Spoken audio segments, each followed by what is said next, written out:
Welcome to Downtown Sports. My name is Downtown Stephen Brown, and in today's video, guys, I want to talk about my updated Toronto Maple Leafs playoff lineup as of May the 1st. My decision to have Nick Foligno on the top line with Austin Matthews and Mitch Marner goes hand in hand with my decision to put Zach Hyman with Tavares and Nylander, but we'll get into that in a minute because Zach Hyman, Austin Matthews, and Mitch Marner have spent the most ice time together this year. Nick Foligno has spent 3 games with that line. 2 games against the Winnipeg Jets and 1 game against the Montreal Canadiens, where they looked fantastic. The top line here is Foligno, Matthews, and Marner, and they dominated the expected goal share. They dominated the shot attempt share, and when you adjust it for score effects, it's even better than that. And if you watch the game, they looked absolutely fantastic together. They're playing really well off of each other. And if the Maple Leafs can get that top line to replicate what they did Wednesday night against the Montreal Canadiens, against them in the inevitable playoff series, it looks like, the Toronto Maple Leafs are going to cut through the Montreal Canadiens like a hot knife through butter. Again, I know it's in a small sample of just 3 games in 32 minutes together, but absolutely insane results. And if you ever need to default to Zach Hyman back on that line to get things going, that's not bad either. Now, my reasoning for having Zach Hyman with John Tavares and William Nylander is because Zach Hyman has worked with every single line that he's played on, except for the ones that involve Alex Kerfoot. And if you looked diligently enough at my playoff lineup, you're noticing that I don't have Alex Galchenyuk there. This is as of May the 1st or April 30th when I'm recording this Friday night. Since the trade deadline, Alex Galchenyuk in 9 games played has the lowest average game score of any Toronto Maple Leaf forward that have played at least 1 game. In the games prior to the trade deadline, it was a very different story for Alex Galchenyuk, who in 11 games was right behind William Nylander and John Tavares in terms of average game score. And it really is just a game of who's hot and who's not. And right now, Alex Galchenyuk is ice cold. Who knows? Maybe in the next couple of games, he really picks it up. In his most recent game, he had a decent assist on the 1 Nylander goal against the Vancouver Canucks. Maybe he goes on a little bit of a run here. The fact of the matter is that the Toronto Maple Leafs have way too many forwards at their disposal, way too much depth up front to continue to roll out a guy who is Antarctic cold. Like, archaeologists can find him 10,000 years from now frozen in the ice next to a woolly mammoth. That's how cold he is right now. There's no reason to continue rolling with him. Because if you wanted to put Galchenyuk into this lineup, then someone's got to come out. Who is that? It's not Jason Spezza. It's not Wayne Simmons, who can fire up the boys with a fight. It's not Joe Thornton, who's red hot right now. It's not Adam Brooks, who's really tying together the new look 4th line for the Leafs. Who is it? It's not Ilya Mikheyev, who's one of your better defensive players. It's not Alexander Kerfoot. He plays center. Remember, Montreal Canadiens fans, they might not like us right now, but they can tell us Alex Galchenyuk is not a center. So I have Zach Hyman with Tavares and Nylander because Zach Hyman is your Swiss Army knife.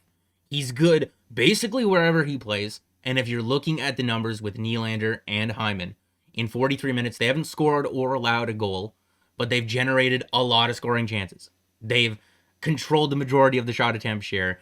I would like to see that line reunited and given a chance. If you're kind of discouraged by the actual goals for per 60 and that combination not scoring a goal in about 44 minutes of 5-on-5 hockey, they haven't allowed one either. But remember, that stretch when that line was a thing, when that line was together, that's when Tavares was ice cold. That's when he was on this ridiculously low shooting percentage bender and still generating a ridiculous amount of scoring chances. Like nothing was going his way. Speaking of John Tavares, we got to talk about this. His average time on ice this season is down by over a minute compared to what it was last year and even the year before that and the year before that. This is the lowest time on ice, average time on ice that he's played since his rookie year. And if you're looking at the captain and his career playing with the New York Islanders, his career 5-on-5 shooting percentage in the Island in 668 games played was 11.31%, and his individual expected goals per 60 is 0.97. If you're looking at the 3 years that he spent with the Toronto Maple Leafs so far, he had the absolutely ridiculous 2018-19 season where he led the league in 5-on-5 goals with 33 that year, where he had a 16.5% shooting percentage. Well, okay, a little bit high, but he also played with much better players, right? He played with Mitch Marner. That was Mitch Marner's breakout season. That was John Tavares' 47-goal season. It's not too crazy to suggest that a player's shooting percentage is going to increase when he plays in more offensive situations and with better line mates. Last year was kind of miserable, but he's still generating an absolute insane, about career average, a little bit below that, in terms of individual scoring chances. And then this year, the individual expected goals go up, so he's producing more individual scoring chances, but still snake-bitten by a very low shooting percentage at 5-on-5, below his career average that he had with the New York Islanders, and he's playing with good players. William Nylander is a good playmaking winger, especially over the last 2 weeks, especially since being late for practice. That guy's putting in 120% effort every single shift. There's legitimately been a couple of times where he's scored goals and he is bent over. Like, he is just completely exhausted. He's got no gas left. And if you want my opinion, because I was in on this train before he went on the ridiculous hot streak that he's on right now, I think the captain's going to go nothing but up, especially if he's got line mates like William Nylander and Zach Hyman playing with him. And if Sheldon Keefe actually decides to play him a little bit more, other teams are going to be in big trouble. Now, the third line is where I think things open up for debate. And maybe I should have prefaced it with this. That third line is just the third line to start the game. As you move throughout the game, your situational needs will become a little bit more clear. Right? If you're in the third period and you got a 1 or 2 goal lead, you want to protect it. Maybe you pull one of or both Zach Hyman out of the top 6 and you form an actual shutdown line. And I think people are a little bit too critical of Kerfoot. I think he's doing the best in the role that they're putting him in. I really see him as a middle 6 scoring winger. And he's being asked to play as a shutdown center, which he is just not. But maybe if you got Nick Foligno, Kerfoot, and Zach Hyman, that's a line who can really shut things down. Or if it's Ilya Mikheyev, Kerfoot, and Zach Hyman, I think you can really anchor things down with that. And if you see Kerfoot as more of a scoring winger, maybe you can reunite him with John Tavares and William Nylander, who were his most common line mates all of last season. But I would say that I'm not a huge fan of this because you're asking Jason Spezza to play more responsibility, and at his age, you want him as fresh as possible. I like him better on the wing. He's okay to take faceoffs, but I don't want him playing center all the time. And you're also taking out Adam Brooks, and that's a new look fourth line. You're messing with something that is working really well right now. And that third line with Mikheyev, Nash, and Hyman definitely is a better shutdown line, but you're messing with a fourth line in Thornton, Brooks, and Spezza that is really, really working right now. We've found Joe Thornton a home that is not next to Austin Matthews and Mitch Marner. And it's no disrespect to Joe Thornton at all, because I absolutely love him. I just think that we have more versatile and better options in our top 6 other than him. So if he's playing in the bottom 6, that Kerfoot, Spezza, Thornton line that they played together for a while, no, that doesn't work. I never want to see that again. But the Brooks, Spezza, Thornton combination has found a way to control the majority of the shot attempt share, the majority of the expected goals, and the majority of the actual goals.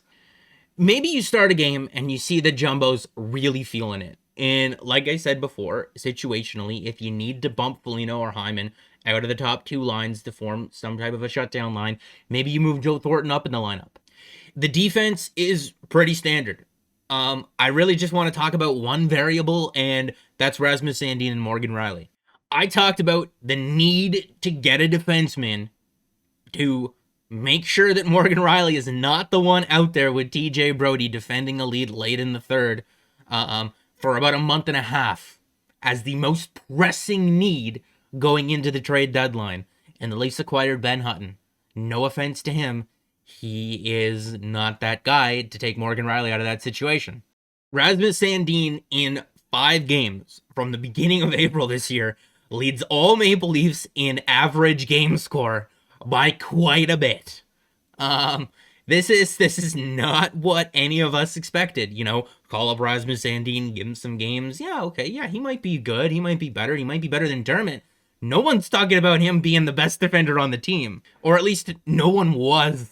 But he's been absolutely insane, absolutely just ridiculous. And it would be such a crime if the Toronto Maple Leafs don't just try Rasmus Sandin and TJ Brodie a couple more times between now and the end of the regular season, especially if their focus is to give the veteran players on this team some rest and maintenance days. And maybe it's not necessarily with a guy like TJ Brodie, because Brodie's another guy, he's going to need a maintenance day or two before the end of the regular season. He's in the same boat as Riley and Muzzin, who they rested the other day against the Canucks. But the Toronto Maple Leafs would be doing a disservice to themselves if they didn't play this guy in higher leverage minutes between now and the end of the regular season to see what they got in this guy. To know how much we can really lean on him come playoff time. But in terms of the rest of this video, there's just housekeeping stuff left to do, right? In terms of the scratches, Riley Nash, excellent center depth. I don't think he has a place in this lineup, but if a guy like Kerfoot or Brooks were to go down, he's my first choice over a guy like Pierre Engvall, just because he's one of the better defensive third or fourth line centers in the entire NHL. He's a more natural shutdown center than Alex Kerfoot is.